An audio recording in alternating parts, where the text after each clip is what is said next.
Our guest, Dr. Ben Nwoye, who is the former chairman APC Enugu State, has joined us in the studio to talk about 2027 election in Enugu State's key players and the challenges ahead. Good evening, Doctor. Thank you for joining. Good evening, and thank you for having me. Okay. Welcome. Great to have you. Why did you have to mimic his voice? All right, Doctor. Okay, so it's crystal clear what is going on in Enugu State. For the longest of time, Enugu is a PDP-dominated state. Since I've been in Enugu, I've always known PDP, and it's really tricky now to see that APC is about to take over. What do you see this possible in the next election? Of course, I see it possible, and that is what myself and the members of progressive groups we're doing, and that is poking. We are pushing the governor to join us. We are talking to him. We are begging him to join us. That is the only short path of Enugu State moving away from being playing the second fiddle, playing opposition politics, to coming into the national politics. As of today, because Enugu State is playing opposition, Enugu is losing. I am a citizen of Enugu State. I'm aware of what is going on. I was the state chairman of APC for 8 years, during which time I had the honor of serving as the secretary of the Forum of APC chairman. That's 36 states plus Abuja. So I know the workings of things, whether it is the sharing of board, when the federal board, perhaps the appointment comes up, is done through the party structure, whether it is the appointment of federal commissioners, ambassadorial positions, or who becomes who takes what in the federal system. It goes through the National Working Committee. And states like Enugu, where you don't have a governor representing them, other people, outside actors, they jump in and they take over what belongs to Enugu. Enugu becomes a shopping mall for states like Imo State, Abia State, and even Ebonyi State. Imo State, because they have a governor whom they describe as the Governor General, which Constitution does not recognize such. And he pokes into Enugu State. He decides who becomes minister. He decides who gets what at federal appointment. Then the Abia State, you have the deputy speaker of the House. He also pokes into Enugu State because he's a leader, one of the leaders of the National Assembly. In fact, number 6 man in the line of succession. The opening in Enugu State allow people to come in. Even the governor of Ebonyi State, though he's not so assertive in towards Enugu State, but Imo State's governor, Hope Uzodinma, practically takes Enugu as a subsidiary of his state. When it comes to national politics, when it comes to who gets what, thank goodness that Governor Peter Mba is a sagacious politician. Otherwise, it would have played into the hand. UNN VC would not have gotten it. It would have been an Imo State indigene that comes. And I'm not saying I have anything wrong with that. But I'm saying he should have stayed in his own state, play with a foothold. But because Governor Peter Mba, His Excellency Peter Mba, is not in APC, it became almost a hard sell. But because of his astuteness, his political sagacity, he was able to ward that off. And today, for the first time, after over 60 years, Nsukka now has an erudite professor who is also an indigenous professor. We have the positions of ambassadorial positions open. It's not yet filled. They are submitting names. These people are submitting names. They are scrambling. Just not long ago, the Enugu State time expired in the Federal Character Commission. The same governor from Imo State submitted names. They pushed names. Nobody dare give reference to our dear governor. Enugu should be allowed to govern its own state. The governor whom we elected should be involved in who gets what, who do we place in what position. Should be involved at the very rudimentary level. He should be involved. But it's not, because he's playing opposition. At the end of the day, we are lucky that we have our own friend of Enugu, and I call him also an indigene, except from Abia, distinguished Senator Ojuzo Kalu, was able to assist. So now we have a young man from Igbeze North, who is now the commissioner designate, representing Enugu, Honorable Peter Eze. Otherwise, they will pick people, irrespective of, at the time they wanted to, from the Ojuzo Camp's area, with Uche Naji, they had a woman who is unknown to the party, from the West, not minding that you must spray this to the three senatorial districts.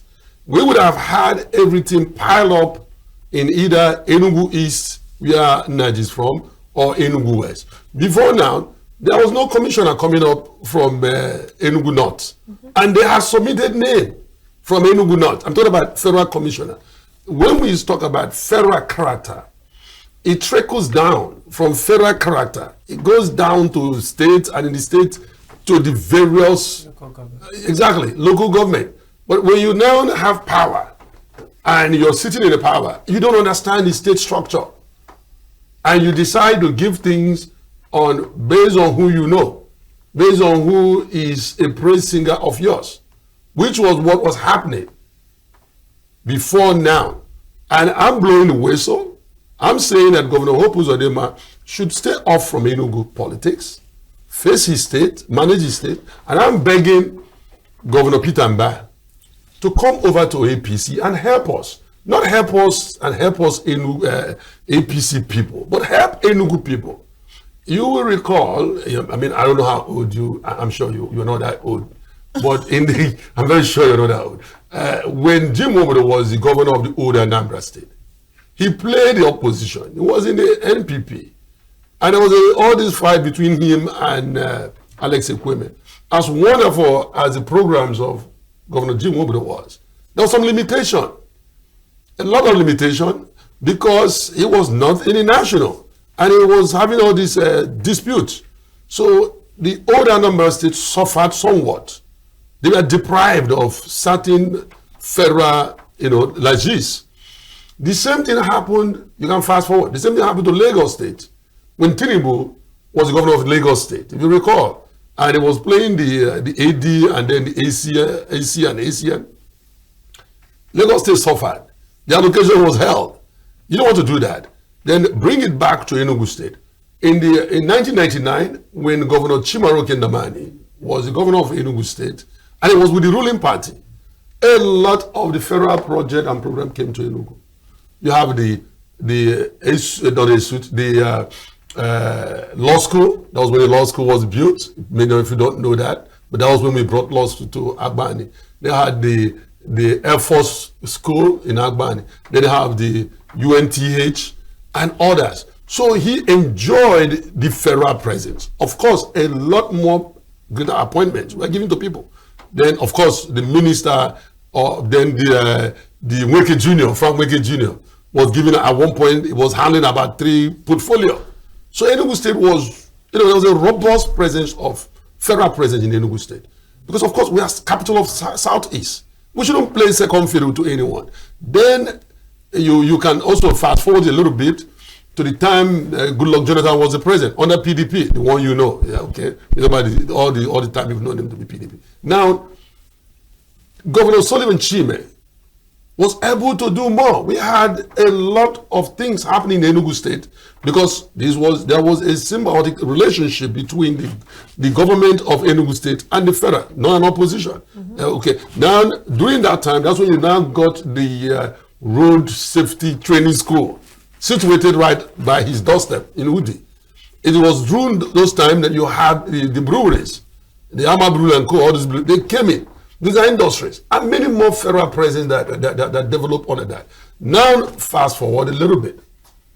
Now came the part of Governor Ifeanyi Ugwuanyi. You see some redundancy.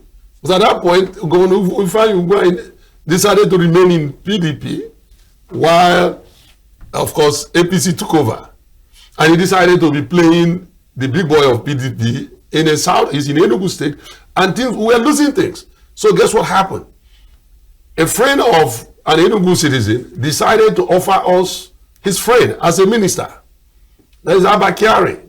The then chief of staff is late now. The then chief of staff of our former president, who is also deceased now, President Muhammadu Buhari.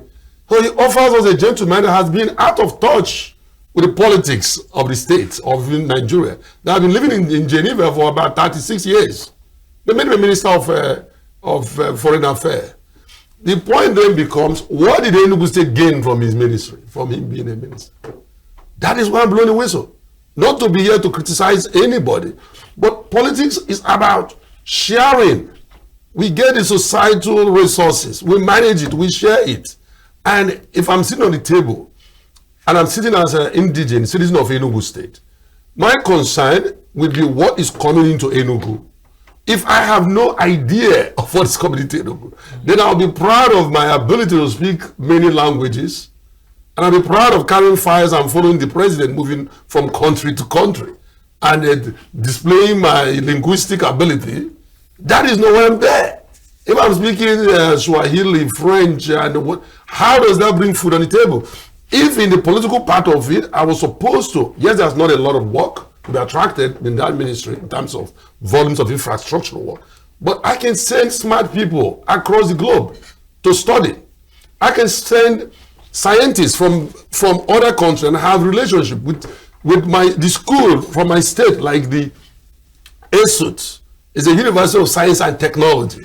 I can have a collabo with them. I can facilitate it using my office. But if I don't know it and I'm just moving around and I am a diplomat and I am a technocrat, the political angle of it will be totally lost. So we have a lost 8 years of lack of political activity during that, because Ifeanyi was playing the politics of opposition. All right. Thank you so much, Ben Oye. Thank you for your explanations. I just feel like this is a secret that you're sharing with us right now. And I want to understand you before I ask this question. If I understand what you're saying is having the presence of the federal government in a state kind of attracts more projects to that state. It's beyond the project. Okay, it's beyond project. Let me give you an example. Okay, you seen UNN. To get this as an example, somebody outside UNN gave names of the board that formed the board of the management board. That is the management authority, the board that managed UNN. Okay, it took some protests for that board to be dissolved. If our governor, His Excellency, Dr. Peter Mba, had been in APC, he would submit the list. He would decide, we have a lot of qualified people to head the board there, which is a starting point in who then becomes the VC. It is the board that do the last interview panel. You get the point. But then again, if I may come in as a duly elected governor of a state, regardless of the party, when I mean regardless of the party, whether your party affiliation is currently the administration, like from the federal angle, are you not supposed to still have access to certain things based on the fact that you're duly elected and you're still doing your work? No, you're not. I'm trying to explain that to you. Okay. When the president gets into office, just break it down a little bit. The list of federal parastatals are listed. They're a little bit over 5,000. Boards and all that. And then committee is formed. The committee now decide they have grade A, B, and C. Committee decide to float it around states. Then lobby kicks in. Every state lobbies to put their own people there. Let's say the board for NNPC, grade A. Somebody will lobby. If you are playing opposition, and I'll ask you this question. You are an opposition governor. Who is opposed to this president coming in? What is the avenue for you to lobby to make a citizen from your state, your own, which of course will be your political supporter, to serve in that board? Remember, if he serves in that board, next year, he will have the resources to continue to fight against the president that just appointed him. So it will make no sense. So it is about who gets what and how is it distributed. Because if he serves in that board, you are now blessing those who fought you. That is one of the problems too. In some cases, we've had people who managed to break through.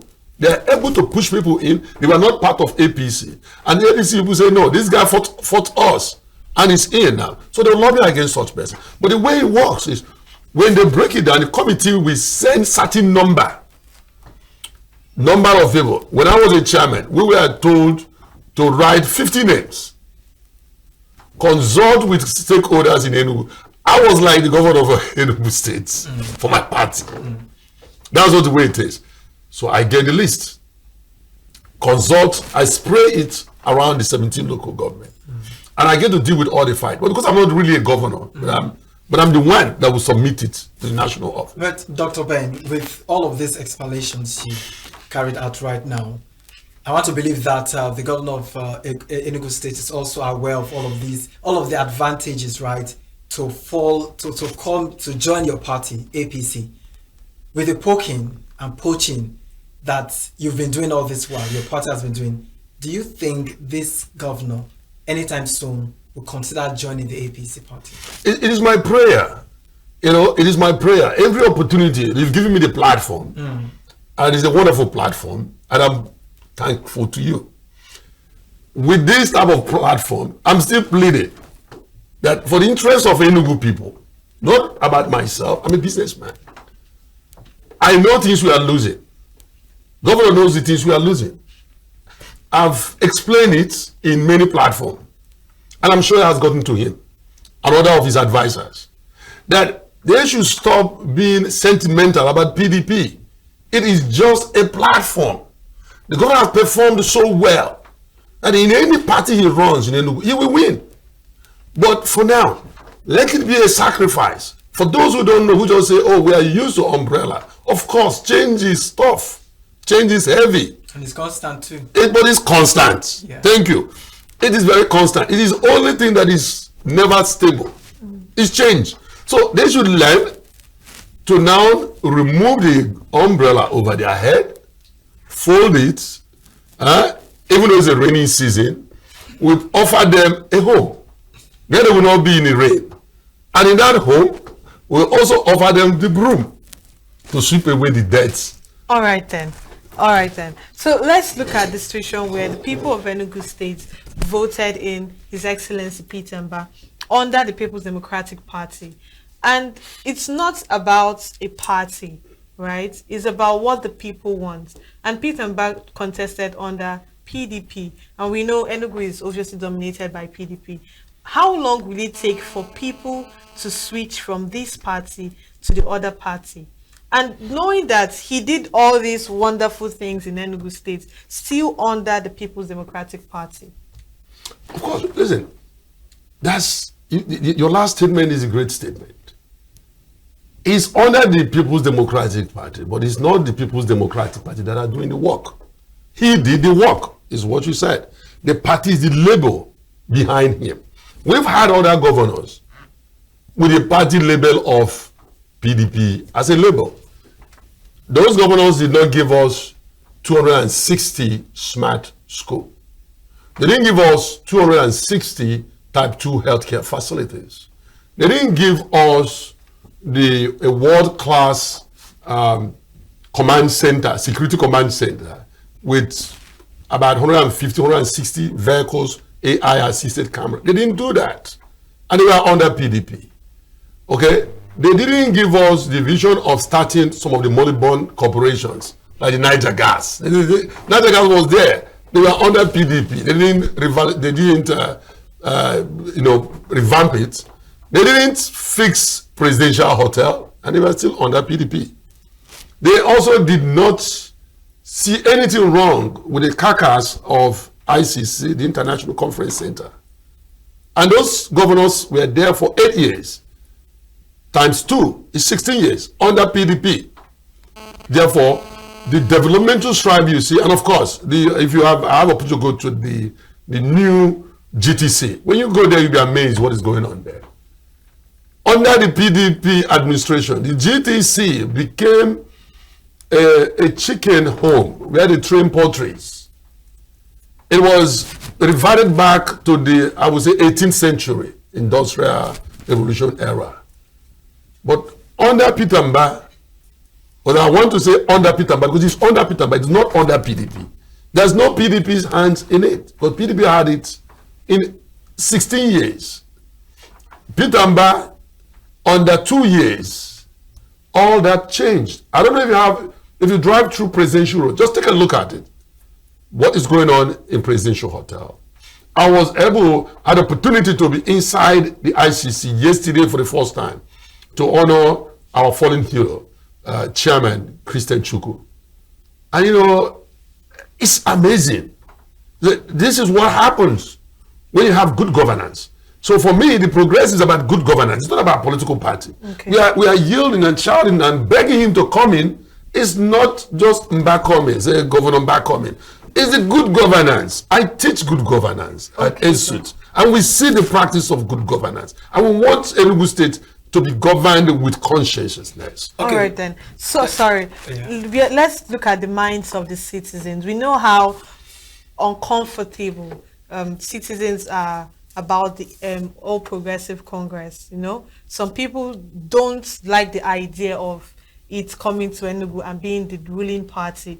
How are we going to, because they are the ones in charge of this happening, even if Governor Peter Mba switches to APC, if nobody votes for him, he's not coming back. So it's like the mindset of PDP belongs, or Enugu State belongs to PDP, or whichever way. So having APC, knowing that people don't feel so comfortable accepting this party, how will it play out in Enugu State? Let me tell you.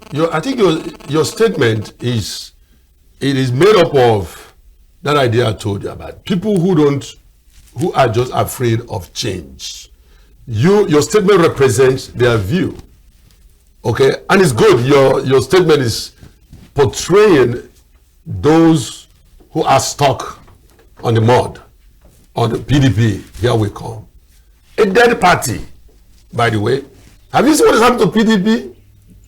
PDP is dead now. Okay, so we didn't cause it. APC didn't start it. They are unable to hold neck, and when they did, it's a chaos.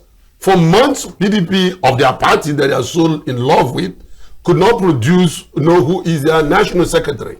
As we are speaking, they have been running on borrowed time, having just acting chairman. They have postponed their convention over and over and over. Many of their bigwigs, including their presidential candidate, the immediate past presidential candidate, has bailed out of the sinking ship. He's bailed out. His Excellency Alhaji Atiku Abubakar, he docked. Many of them, board members, former, bailed out. So when you see what is happening to PDP, and I'm not inspired by what is happening in PDP, but I'm only, in terms of reaching out to Governor Peter Mba to come over to APC and help us.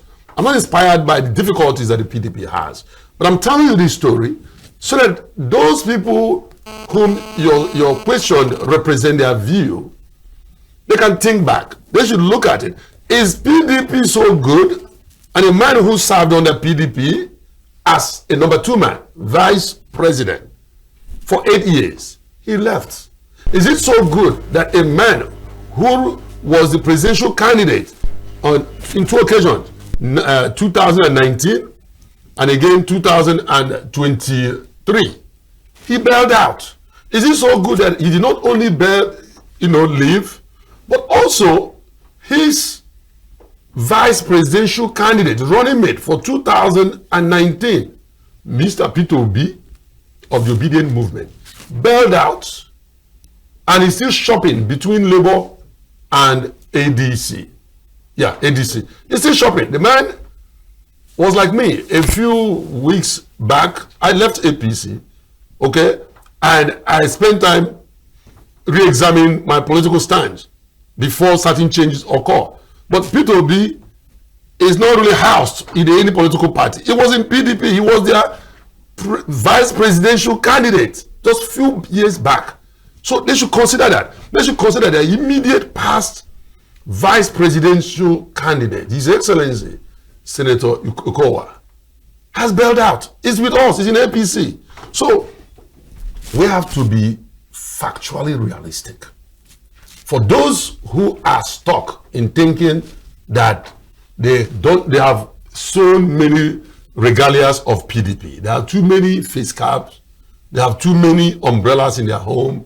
How can they discard with it? All right. We are pleading with them to reach. Thank you so much. It is your wish that the governor of Enugu State defects to APC, considering the fracas in the party in Enugu State, right? Now, the question that's on the hearts of many Nigerians now is, who is the leader of APC in Enugu State? By our own constitution. By our own constitution. In a state where you have a governor. So starting from the top. Starting from the top. If APC produce the president of the country, the president is the leader. The national leader is the president. Then it goes down. In the state where you have a governor of APC extraction, the governor is the leader. Where there is no governor, the state chairman is a leader. That is our constitution. That is why it is the state chairman that submits list for board appointees. If they're making list, when I was a chairman, for the two term of Buhari, it is my signature that goes to what we submit. However, if you have a state chairman that is a puppet to either a minister or a big man board appointee or an external force from another place, he will not have the capacity to place his signature there. He will abdicate that leadership position either to the minister or to a big man in the state who might be a former this or former that. Could even be a former big man, and he will give them to submit. Or he can go over to another state and say, Oga, this is my list, approve it. In the process, they will either delete or add names. And in the belief that if he goes through that Oga, they will push that list. But the reality is that every state has a number of appointees that must come in, whether you have a governor or not. But this is the practice. However, in Enugu State, it's come down to Enugu State, the aberration, as we speak, the person who is the acting chairman for Enugu State is Dr. Alphonsus Nwafo. Dr. Alphonsus Nwafo took over from Ugochukwu Abala when Ugochukwu Abala was removed last year. But due to the corrupt practices associated with the immediate past national chairman of APC, he refused to recognize Dr. Alphonsus Nwafo. Even when there's a court order, a court sacked Ugochukwu Abala on August 9th, 2024. Certified true copy of that order was presented to Governor Ganduje. He just took it and trashed it. He did nothing about it. The leader of the party in the south is from Enugu State. Or the Enugu. He knows about it. He ignored it. Flouted the court order. The national vice chairman of the party, Southeast, is from Imo State. He's Dr. Ijoma Rojobu. He knows about the order. He flouts the order. They refuse to recognize Dr. Alphonsus Nwafo. In all the NEC meetings they invited, they refused to issue him the invitation. They continue to invite Ugochukwu Abala. Ugochukwu Abala, being in quote, the Nigerian sharp guy, what did he do? He went and pledged allegiance to the honorable minister, who has absolutely no understanding of the workings of the party, and said that the honorable minister is the leader of the party. So the man is happy. The man became a glorified leader. It is unheard of anywhere. You can go anywhere. It is not different. If he's the leader of the party in Enugu State, who is the leader of the party in Ebonyi State? Is it Umahi or is it Nwifuru? Of course, they will tell you it's Nwifuru that is the leader. You can go to any other state. There's no state. Okay, you can go to Delta State and ask them. I have business there. I also maintain residence in the Delta State. Who is the leader of the party in Delta State? It is Sheriff and not Festus Kayamu. You can go anywhere. You can go to Meduguri, Borno State, and ask who is the leader. Is it His Excellency Kari, the Minister for Agriculture, or is it Professor Zulum? They will tell you it's undisputable. It is only in Enugu State where the aberration is occurring. If you go to Anambra State, ask them. I'm bringing it home to you now. Yeah. Ask them. Is our sister, Her Excellency Bianca, the most beautiful minister on earth? Bianca Ono, is she the leader of the party in Anambra State? They will tell you she's not. She's facing the business of the day.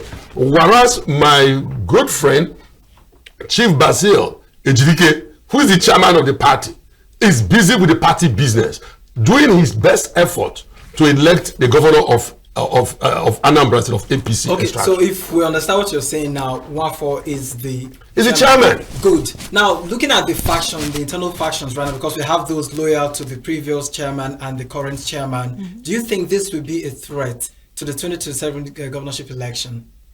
It will only be a threat if it is not resolved. And that is, I told you, I left the party sometime in April. Because I cannot stand impunity of Alhaji Ganduje. Cannot take it. I'm a free man. You can't disobey the court order and you're a ruling party.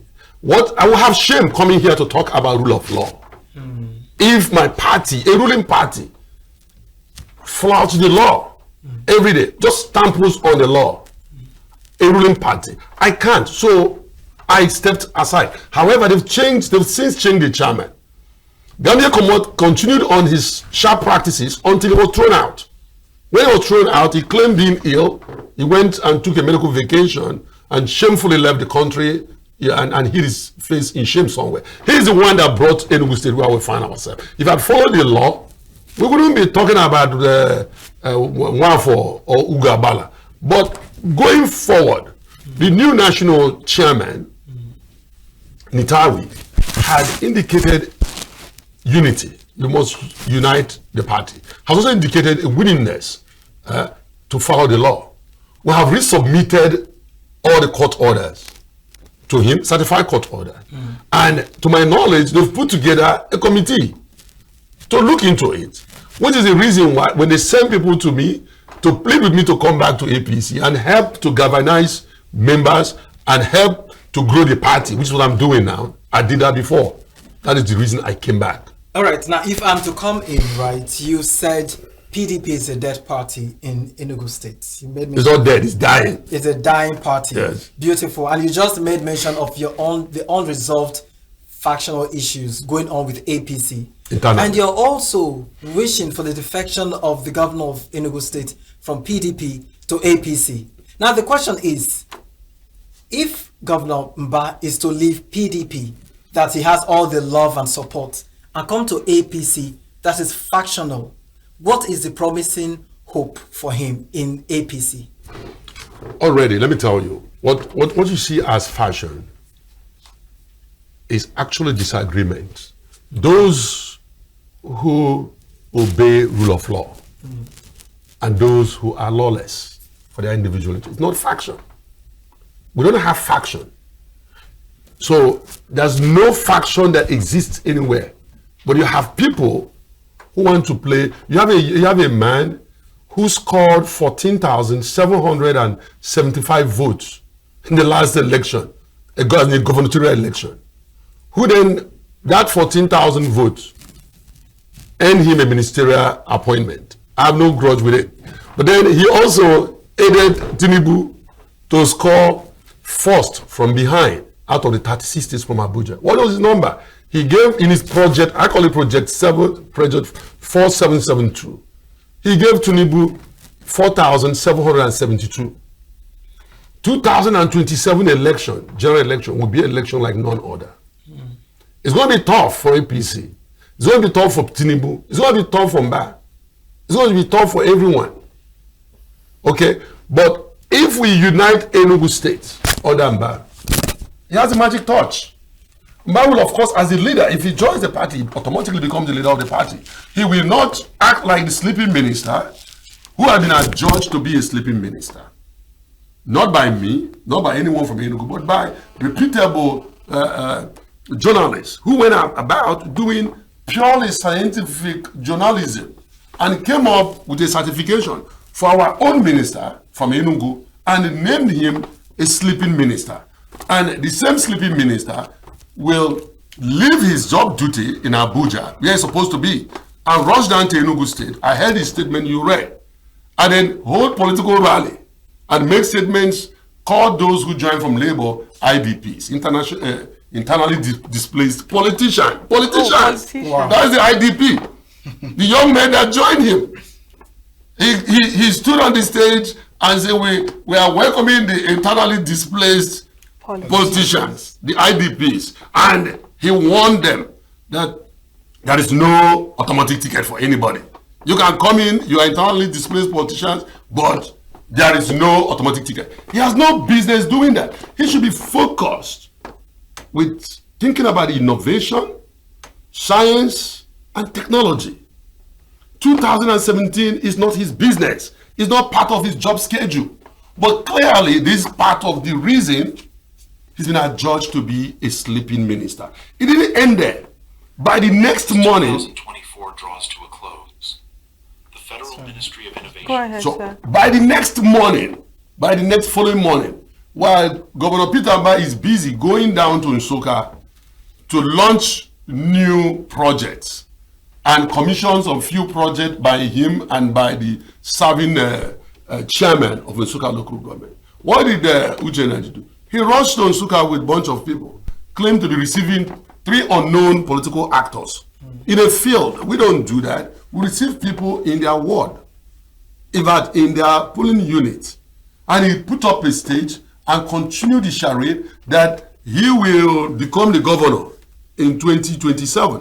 When he ran against him, look at the number. He's mathematic, even though he's supposed to be heading the scientific stuff. But he's devoid of scientific reason. When you think about it, his numbers, by 2023, when he ran against Governor Peter Mba, the then candidate Peter Mba scored 160 something thousand votes. Okay? Almost 170,000. About 67,000 votes. What did he score? 14,775 votes. We are saying when he scored that just based on blueprints, the blueprints Enugu people saw of Peter Mba, the blueprints are listening him delivered at the university that's around the corner at the Godfrey Okoye University. The blueprint that made me supported him, okay, and campaigned for him in 2022, even though I was a member of APC. That blueprint is what Enugu people saw and they voted for him. While the then candidate, Uche Nnaji, his blueprint was devoid of a roadmap. It was confusing. He couldn't deliver it. Even people that wrote it for him couldn't spend time to teach him how to read it. If you see the video of where he read his so-called targeted manifesto, you see that's a problem. And that is what is wrong with the project, what we have as the problem of governance. When you take people who have no idea of what to do, they just want to occupy a position, and you place them in place. So I worry, and I'm saying this as a concerned citizen of Federal Republic of Nigeria. How does our dear president name such a person to be representing us, Enugu people, and to be handling such important position? And months after he was adjourned to be a sleeping minister, he still left to continue to drive that ministry. I think he should be taken out from that place and be taken somewhere where I think the only place you can have sleepers would be like somewhere where in some area where a resort, if they have a ministry for resorts and entertainment, people go and relax. You put the man there, he goes to sleep there. But putting him where people should be awake, be thinking, be innovative, be scientific, and be technologically inclined, and he leaves it there. He's confused. He doesn't know what to do with it. So he jumps over here, and guess what happened? He created a security risk while at OP. So the people he hired to do the work of fixing the place, his aides did not pay them. and they started destroying canopies and then causing security melee. I don't know if you saw the video. The video. But it is a bad video. All right, Dr. Ben. Earlier when you came on Signature Evening, you joined us. You said that you were not, you had, taken a step back from politics and you are not part of the APC. Are you back into APC now? Yes, I think you probably didn't get that a little bit. You missed it. I am back. And I came back not long ago. Okay. When I left, recall that aside from being a chairman or one-time chairman, I'm also the chief of staff to the deputy national chairman, North. Okay? And Honorable Ali Bukadaluri, who also was the acting national chairman of APC when Ganduje was removed. Okay. So you can consider me an insider. So out of personal principle, I left and I told my friend Ali Bukadaluri that I'll help you. Because you can work in the office. I don't have to be political to be there to help you manage the day-to-day affairs of your staff. But when I now left, and it was being difficult for them to fathom it. And by the way, they worried Ugabala and Uchenna that I was in the National Secretary. Of course, they put up a petition that went nowhere. They even wrote the presidency that I work for PDP. I've never joined PDP for one day. I'm not. Never even attempted. But they saw to the lies and nothing happened. I continued to work.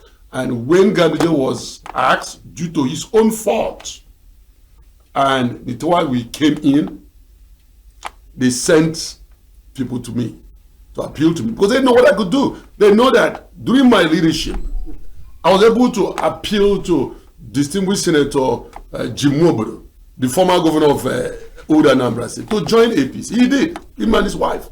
I was able to even appeal to the wife of the former governor of the old Enugu State, that's Dr. Dorothy Modo, to join APC. She did.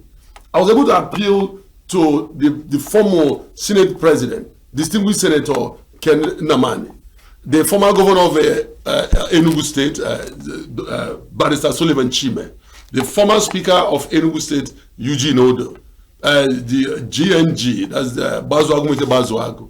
These are people I received into the party. The former governor of Old Gombe State was able to appeal to him. That is Group Captain Oji.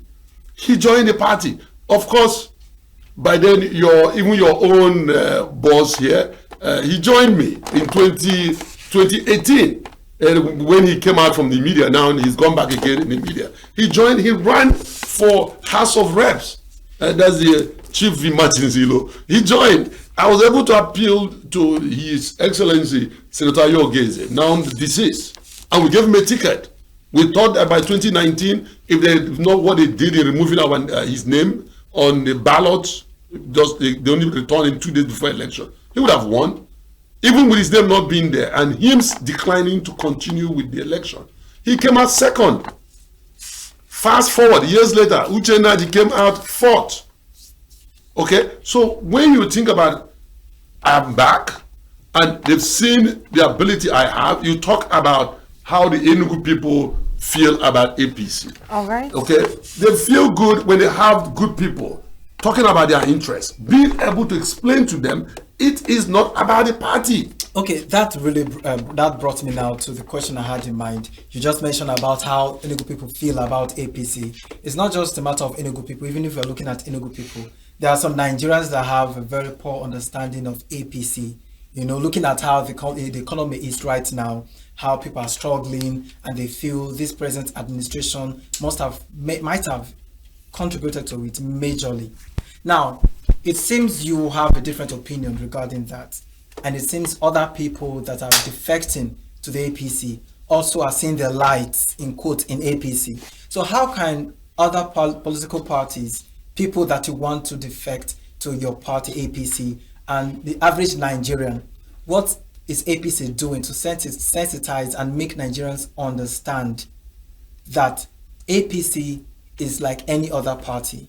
It is the individuals that are bad. You know, I think you made the argument for me better than I made for my party. It is the individuals that are bad. Okay. when you just circle Enugu State, for example, anyone living in Enugu State will be wondering, where is Dr. Peter Mba getting the money to transform Enugu State, the entire Enugu State, not the city, in less than 2 years? Where is he getting the money? That money is coming from several. It's not. Forget about the critics who say it's over tax, but now whatever. It's not true. Majority of the money is coming from the savings, from the subsidy savings. If the money is thrown to the states and it trickles down to the local government, it is the job of the citizens to hold their governors accountable. I know critics writing stuff, okay, about Governor Peter Mba, the bus terminals he built is not being used, the vehicles that he bought, they are not being used. Well, they have gone back in shame. They are in use now. We actually have gotten money to do all this. Have you seen it? Take a look, just take some time and go in there. These are infrastructural development that has occurred in less than 2 years, like no other time. The only time you can probably compare it a little bit will be when Governor Jim Nwodo took over leadership, and in 4 years was able to put some iconic institutions. For example, what we have now as ASUT, including the Anambra State University, including the Ebonyi State University, all were done in one time, one tenure. That is only where we compared. But I'm saying that he could have done more if the man had switched party and is not stuck in his NPP. You see what I'm saying? That Governor Peter Mba, yes, wonderful man.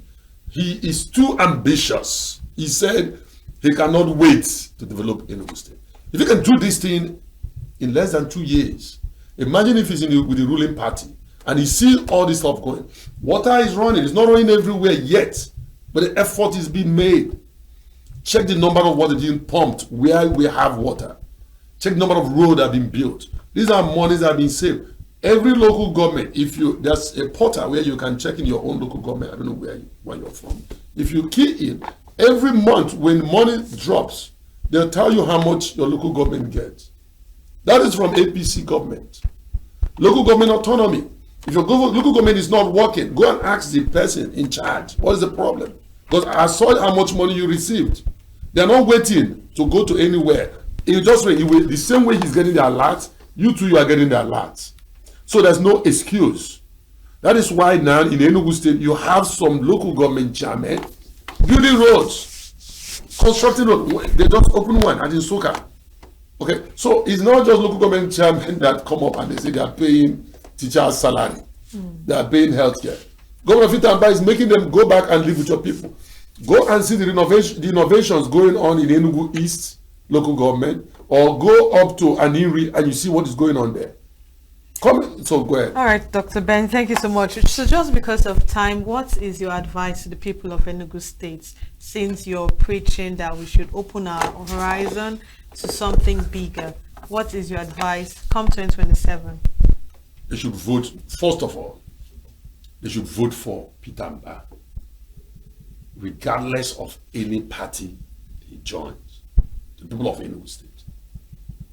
Vote Peter Mba come 2027. Regardless of any party, whether he decides to stay in PDP or he goes to APC, vote Peter Mba for the purpose of continuing on all the good governance that is brought. Yesterday, when I was at GTC, the concern of my students, these are graduate students, doctorate student and MSc students, their concern is the continuity, sustainability. For us to sustain it, we should allow him that 8 years to sustain it, and we'll be able to examine other persons who might be interested in taking over. All right, thank you so much, Dr. Ben, for joining us. Our conversation was on the 2027 election. Players and challenges are ahead. Our guest, Dr. Ben Nwoye, joined us, and he's a former chairman APC Enugu State. Thank you once again for coming. Thank you.